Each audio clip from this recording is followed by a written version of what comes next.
Good morning. I'm Anna Marie De La Vega, and this is Focus. It's a closer look at people, places, and things right here in our own community. In this case, something that's helping families and has been helping families for a long time, maybe even somebody that you know and love, and we're going to find out how we can support them a little bit later in the interview. It's Safe Haven Family Shelter, and we have the Chief Development Officer, Rachael Wilkins, with us. It's been a long time, Rachael. Welcome. Oh, thank you so much. It's great to be with you. Let's kind of get started from the ground up and tell people what Safe Haven is and who it helps.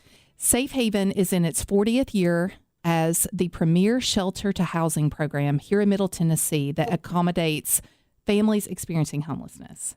40 years. 40 Woo, years. way to go. I know. It's an amazing milestone.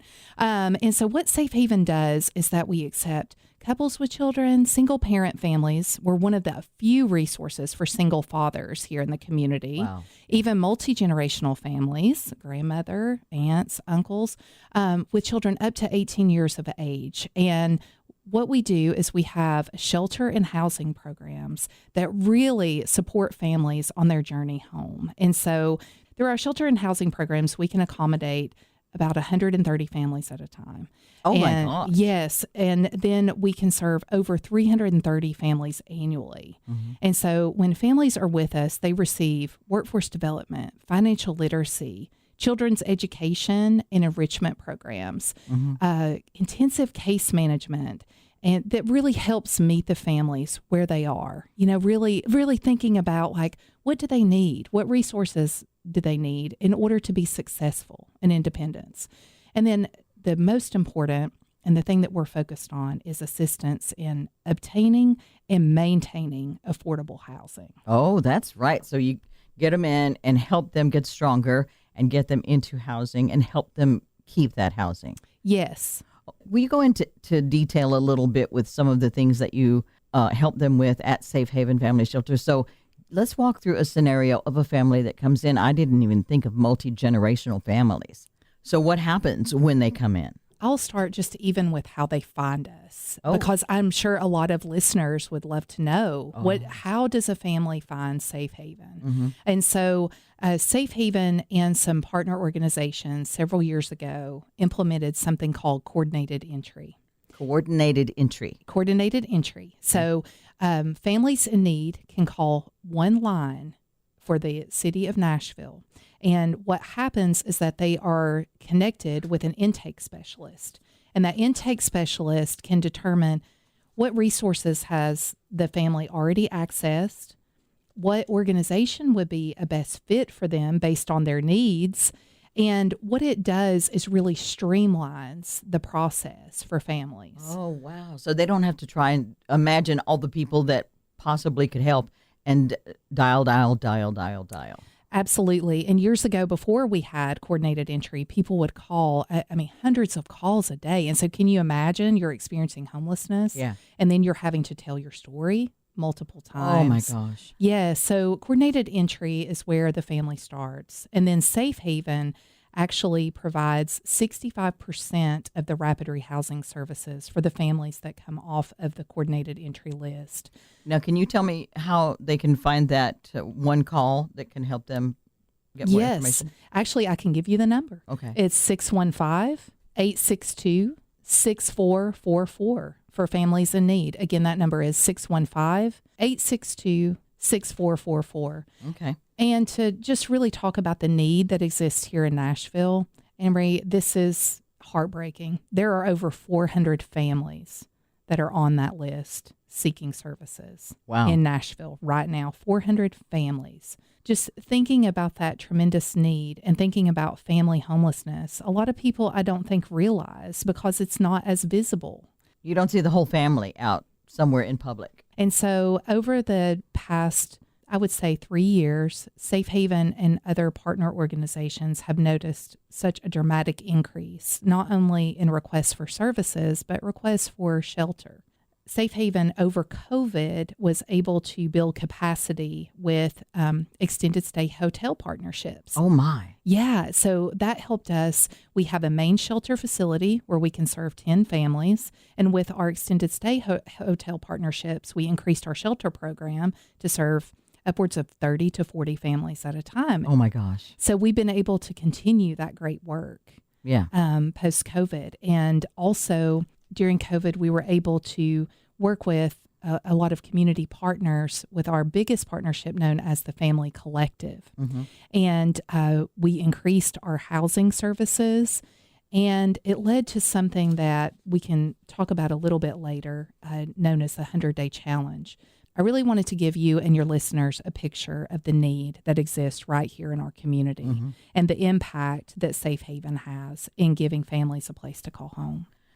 You've got a family. That means you have someone who needs work skills, which would be what? And they need maybe help staying in school, which would be what? Can you give me some idea and give our listeners some idea of what all of that kind of involves? Yes. So when a family comes into Safe Haven, the first thing that we do is we really look at a customized action plan for success based on the needs of that family. It's very important to meet the family where they are. Safe Haven has a housing first model where we're really looking at, we need to really stabilize the family in housing. Oh. So, you think about the hierarchy of needs. What can you really focus on if you do not know where you're going to sleep? Yeah. And so this is a model that is rooted in best practices and what is national standards. And so we're really looking at, we've got to reduce the shelter stay. We've got to get them housed as soon as we possibly can and stabilize them for success. And see, I noticed that it had not been that way until kind of recently. And when Rachel says best practices, this is because other organizations have found that this is the method that gets the best success. So we all go, this is one of the best practices. We will do it this way if we want to have the best outcome. So housing first. Right. So once we are able to have the family meet with a case manager and then our housing navigator, then we're looking at workforce development. Do you have a job? If you have a job, what do you need to sustain housing? Once you go through this program, Right. To children's education enrichment, we serve children from infants all the way up to 18 years of age, and we have key case managers that work with those different age ranges to provide opportunities for academic, developmental, and enrichment experiences and advancement. So it's very, very tailored and very supportive of the family, not just in the short term. We're really looking at the long term for that family. I think that those key programming components really contribute to the success of that family, not just today, but for the future betterment of that family tomorrow. And so I'll touch on our employment. With employment, we have our navigators that really sit down and think about, is there a certain certification that our family would like to obtain? We've had community partners where our families can complete a certification in a certain area of interest, which leads to job placement. Yeah. And we want to ensure that they're going to be able to make a living wage and provide these opportunities, not only for the education, but job placement. So that's been tremendous.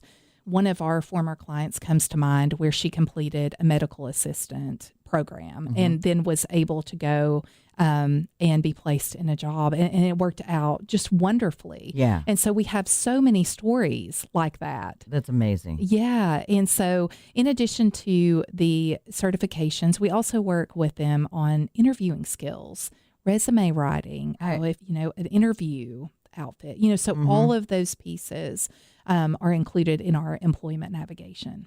What else do you help the family with? Now, you said the school, you have people who help the different ages of kids. Are they teaching them or are they helping them get to school? What's going on in that situation? I hear our youth program director in my mind right now, Hope, saying, we want to empower our families. Safe Haven is not going to be with them, forever. So what we really want to do is take a 2-gen approach. So what that means is we look through the lens of our approach with a parent and child together.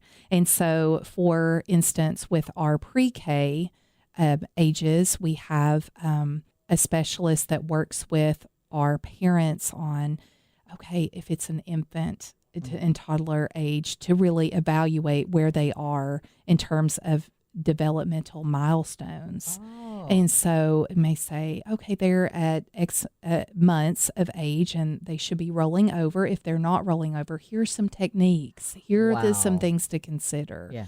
And then also, oh my goodness, if the child is well advanced, here's some things to work on, that will get them to that next milestone. Yeah.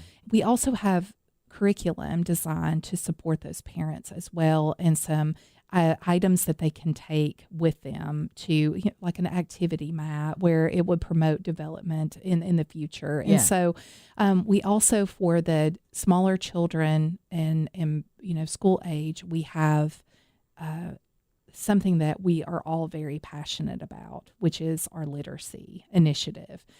Through our generous supporters here in Nashville, we're able to supply each child with 50 books for their first home library. Oh my goodness. Isn't that amazing? I just love it. And so the books are tailored to their age range, their reading level, and their interests. Yeah. And so that's something that, it transcends their time at Safe Haven. Yeah. That they have those books and they're able to enjoy those individually and with their parents. Their parents can read to them and, kind of continue some of those key developmental pieces in the household.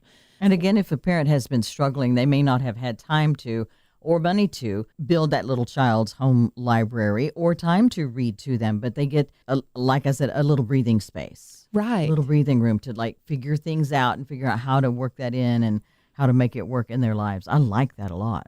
So for the school-age children, we work with Metro Hero program, which is a homelessness enrollment program to ensure that we can provide transportation. If the child is already enrolled in school, we want to keep them enrolled in the same school. So through that partnership, we're able to set up transportation, ensure that the children have school uniforms, and also serve as a liaison for the parent and the child. With our youth program team works really, really hard to make sure that they have an advocate in the school system.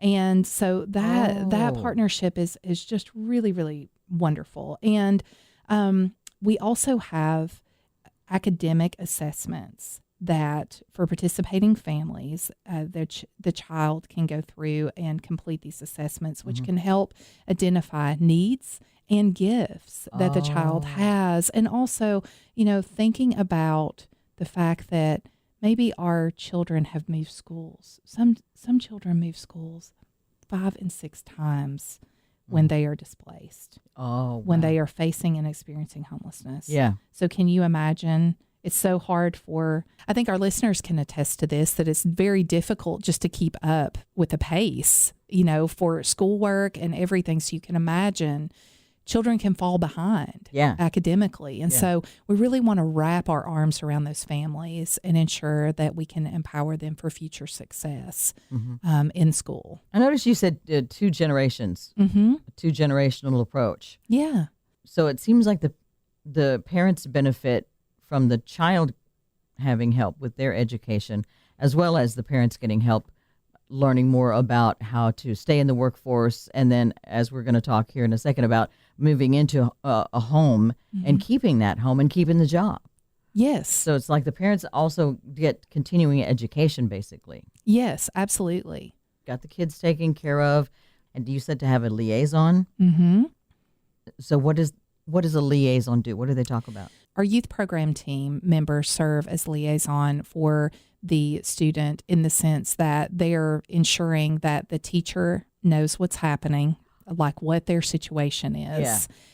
Really trying to gain a snapshot of where the child is academically, ensuring that the parent, if they need help in engaging with the teacher or with the school, that they have that assistance and that they have that support. Yeah.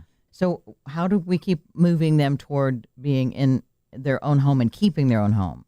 We mentioned in the beginning about how we really focus on that housing first model. So during this time when they're in shelter, we're starting to work on some of the pieces that we're mentioning. And then for housing, once housing has been identified, we will place a family into housing, and we work on something called a step-down plan with that family. Oh. And so Safe Haven is able to support the family in, those deposits, first month's rent. Can you imagine? Oh, yeah. I mean, just thinking about the expense to re-enter housing with deposit, first month's rent, all of those things that are so difficult after you've experienced homelessness and also a lapse potentially in having a paycheck. And so Safe Haven is able to really facilitate and support that first initial need. And the one thing that we also do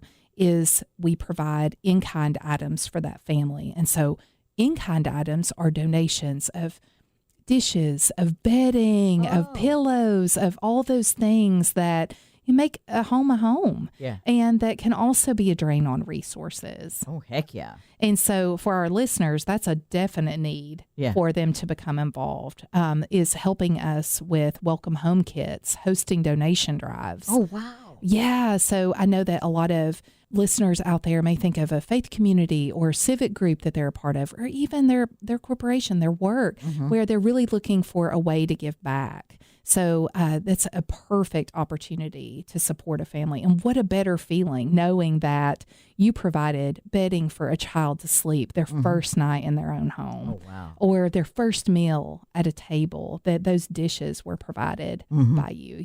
So that's another way that supporters can help us. Is this new furniture, dishes, bedding, all of that? Yes. So most of our items we need new. Yes. And so a list can be found on our website at safehaven.org. Okay. More information about how you can sign up for a particular month to support. Oh. Yeah. So all of that is there. All of the items that we need for our cleaning kits and welcome home kits are listed there. Okay. Because, if they've been homeless, they don't have anything left. It's not like, well, we're just moving it from this house to that. They lost everything, basically. It's like a natural disaster hit them. Yes, absolutely. It's gone. Some people come with 2 garbage bags full of their belongings. Yeah. Can you imagine? And so they're not only rebuilding their life, they're rebuilding themselves. Wow. Thinking about what the devastation that must cause in a family's life, in a parent's life, and this stability that we can provide is so critical. And so we're able to provide those items, as you mentioned, furniture, mattresses, for a family when they move in. And for the first 6 months, 6 to 9 months is the program duration, where we're really looking at beefing up some of the things that we've talked about, workforce development. What else do you need to complete your goals?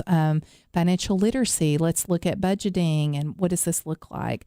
And so Safe Haven operates, as we mentioned before, a step down plan where Safe Haven contributes a certain amount towards the rent and each month contributes less. Yes. So that when a family has an opportunity to get on their feet. Yes. And then they are, after the 6 to 9 month duration, they're fully stabilized and they take over the lease. Wow. And they're able to sustain housing. Yeah. And then if families need a little bit more support, we do have a program called Permanent Supportive Housing, where it's a longer duration of time for support. But the thing that I love about it is it gives families a realistic timeline to get back on their feet. Yes. And with compassion and with those critical supports to ensure that they're going to be able to sustain independence. And you may ask, well, Rachel, what does that look like? How many families are successful? We have over a 90% success rate of families maintaining housing. Oh, great. After a year or more. That's fantastic. Yes. If you're just joining us, we're talking about Safe Haven Family Shelter and the services they offer to people in our community. And we're talking with the Chief Development Officer, Rachael Wilkins. I bet there are a lot of people who come in, and I love that you said no judgment, but with compassion. I love that because I feel like they probably feel so low mentally. Yes. So low mentally. They probably come in heads hanging, feeling like they're at the end of their rope, and they walk in, and then they see who? And what are the first things that they hear? When they walk in, they're greeted by a Safe Haven staff member and with a smile. the children are greeted with a stuffed animal, something that they can hold on to that makes them feel secure. Yeah. They're greeted by a staff that says, hey, I'm going to be working with you. You know, we're so glad to have you here. Yeah. Welcome to Safe Haven. Wow. You know, and that first night they walk into their room and they have bedding. It's all laid out. They have the peace of mind that they probably haven't had in a very long time, that a parent can close their eyes and know that their child is safe. Yeah. That they are not going to wake up the next day and have to get their child ready in the back of their car. Wow. Or a hotel room. Yeah. Or, heaven forbid, on the street somewhere, you know, to try to get them to school. And so to be able to provide that sense of safety and peace is something that I think is so wonderful about our mission. And Safe Haven has been doing that for 40 years now. Have there been families that have been unhoused for a long time and then finally found Safe Haven? Yes, there are families that come from all situations. So it may be, for example, a mother and father with one child where dad just lost a job. And once he gets a job, they're going to be fine. Maybe no one in their family has ever experienced homelessness before. To other situations where we may have a pregnant mother and she has 3 small children and she has experienced generational poverty. Maybe there's a situation where in her family, it has been common where there's paycheck to paycheck, you know, not the stabilization, et cetera. So it's going to take her a little bit longer to get back on her feet. And so Safe Haven... She's never been on her feet. Right. Yeah. And so it's going to take a little bit longer. And that's the thing that I love about what we do is that we really tailor our programming to meet the needs of the family specifically, because all families are different. All needs are different. Yeah. You know, in those initial conversations with case managers and other support from the program, we're able to really identify what the family needs most at that time. And that's not necessarily always up to us to determine. Yeah. That's up to a family to be able to say, you know, these are the things that I desperately need in order to be successful. Oh, right. It might be the education. It might be the certification. It might be partly, I guess, to know that the kids are safe. Exactly. Why is Safe Haven one of the few places that is able to handle the entire family? Is it just that's the setup that was the plan originally, or have you grown to do that? Safe Haven, as a part of our mission statement, it mentions that we lead our community's efforts to house, support, empower, and advocate for families experiencing homelessness. Wow. And so we are a small to mid-sized nonprofit. The need to serve families experiencing homelessness was identified in the early 80s, in 1983, before Safe Haven's inception. It was an ecumenical venture. There were a lot of individuals that came together through faith communities and said, hey, you know, this is a need that we need to address. Wow. And so St. Patrick's Church here in Nashville said, okay, we have it upstairs of our building that is no longer used, and opened their doors to serve 5 families. Oh my gosh. And that's how it started. And so over the years, there have been other community partners that we work with closely that can serve families, and even some of our partners that historically have only served individuals are now increasing supportive services to serve families. Oh, wow. As the need is growing. And so they don't have to be separated. Exactly. Because years ago, I remember that the man would go here and the women and the children could go here, but a lot of nonprofits didn't have the capacity to keep them all together. And how important is that? It's critical. If you think about a 2-parent family where mom is at one facility, dad is at the other facility, and how can you regroup? How can you get your life back together? It's increasingly more difficult to access resources, to connect, to gain housing. Yeah. And so also after a child is of a certain age, a lot of times they may end up in state's custody. So it's really important to keep that family together and work on the situations that affect the entire family unit together so that everyone is getting that same service.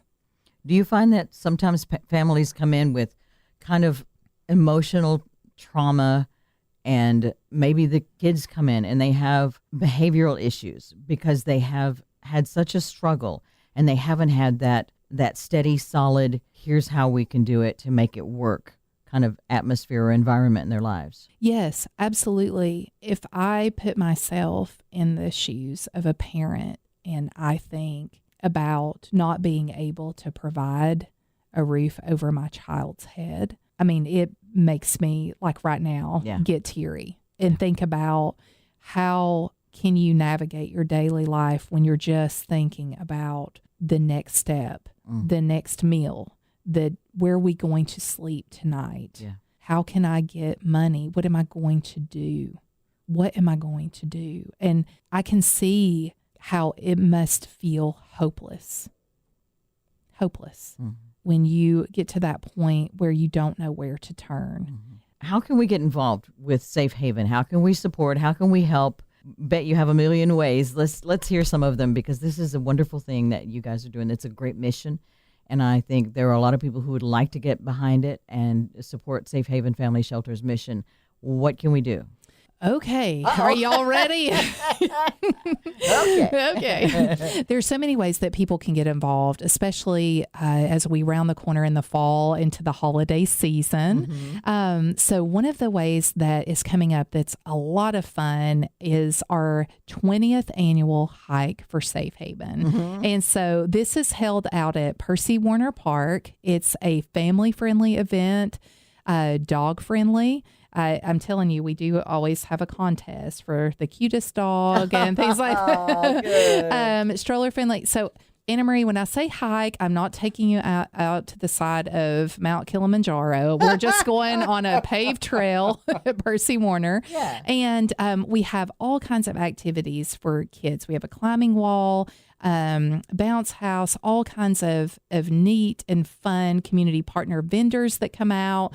And so we even have a Zumba warm up, and it's just a great day of fun. And so this is something that people can get involved in. And hey, if you look at your calendar and you say, on Saturday, November 2nd at Percy Warner Park, I can be there. We would love it.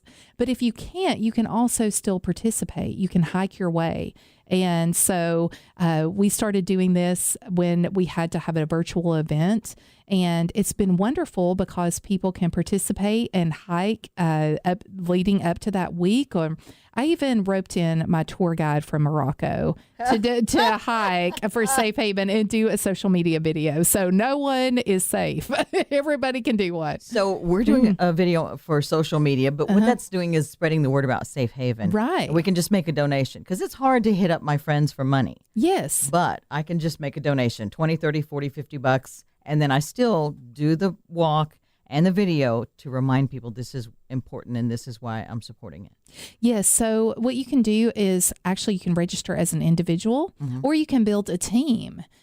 We've asked people to consider, hey, can we get a team of 10, together? And the great thing about it is we see a lot of companies do this as a great outing, some churches, and there's ways to volunteer for the event as well. Oh, good. There's no registration fee to enter. Okay. So, there is a suggested donation for a T-shirt, et cetera. But that's the big thing is that you can come together and it's an easy, fun way to get involved with Safe Haven and support. This year, it's our 20th year, and we are hoping to raise $200,000. Oh, my goodness. Yeah, Yay. so $200K. We got to hike our way to $200K. I love it. And so, so listeners can find out more information at safehaven.org about how to register and how to volunteer. All of that is there. Any final thoughts that I've neglected to ask you that you think is important to add? So in addition to the hike, we also provide gifts for our families at Christmas. So we had 200 sponsors last year for our families. So over 200 families receive gifts for the holidays. And so if listeners are interested in that, just hit our website at safehaven.org to find out more information. It becomes Santa's Toyland at Safe Haven or in December. And then we also have ways to volunteer. There are a ton of opportunities. And I do encourage listeners to come to a lunch and learn. We have those every third Wednesday of the month. And I do encourage listeners to also come to a lunch and learn. We have those the second Wednesday of the month, and RSVPs can be found on our website as well. Okay, to learn more about Safe Haven Family Shelter. Yes, absolutely. Right. Thank you, Rachel. Thank you for what you guys do. We love it. Thank you. Thank you. Rachael Wilkins, Chief Development Officer at Safe Haven Family Shelter. We're going to put some links online on our Focus Facebook page. Make sure you join me again next week. I'm Anna Marie, and that's Focus.